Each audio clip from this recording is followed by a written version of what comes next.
Back following the money as we do around here. Turns out the GOP's big ban on all those earmarks, well, you know, it was good for a day or two.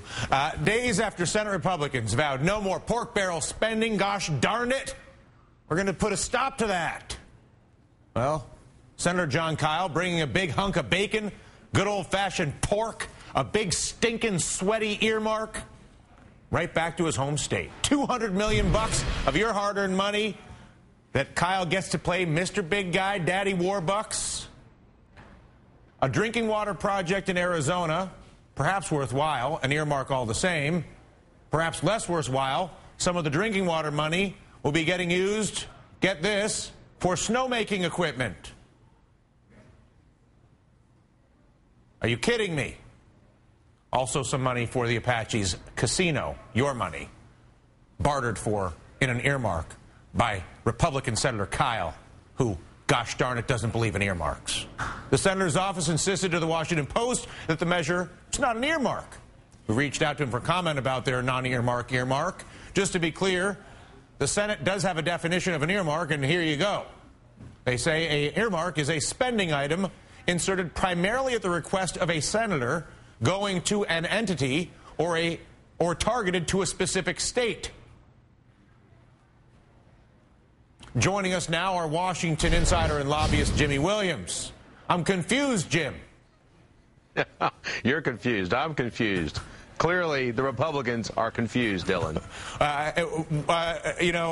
The hypocrisy, the stench of hypocrisy is so thick in the air, I'm not quite sure where to begin. But walk us through how this earmark, non-earmark, whatever this thing is, this extraction on behalf of his constituents from the American people, basically how he is playing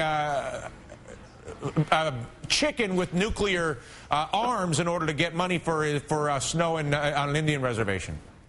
Well, listen, this is disconcerting, but again, it's politics as usual. The Republicans ran several weeks ago on changing the change in Washington, right? They wanted to change the way business was done. One of the first things that they did when they came back to Washington, they held caucuses and they voted publicly in their caucuses to ban earmarks. 4 days later,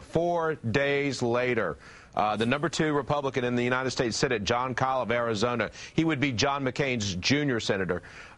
He asked for a provision of almost $200 million in, quote, directed spending. I don't know if you have a copy of the amendment, which I got from the committee staff. We do. It's up right now, in fact. It's right in front of the whole world there.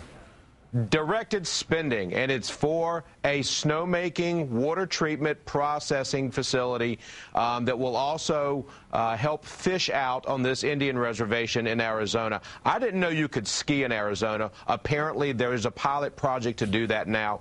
But listen, I don't mind that Jon Kyl's bringing money back home. He's bringing taxpayers' hard dollars earned back. That's great. I'm all for that. But listen, you can't be Ted Haggard. You can't be for it and then, do stuff behind the scenes. This is just plain blatant hypocrisy. And it's not the Democrats, they bring it home too. They're guilty of earmarking all day long, and you and I have had this discussion. Sure. I'm for earmarking. But don't say you're against earmarking and then go earmark. It's like it's just embarrassing. It's so sophomoric. It's like 4th grade politics, and it's just bad. How does the hypocrisy in the Republican earmarking tie into Kyl's negotiations with the president on the START nuclear arms treaty?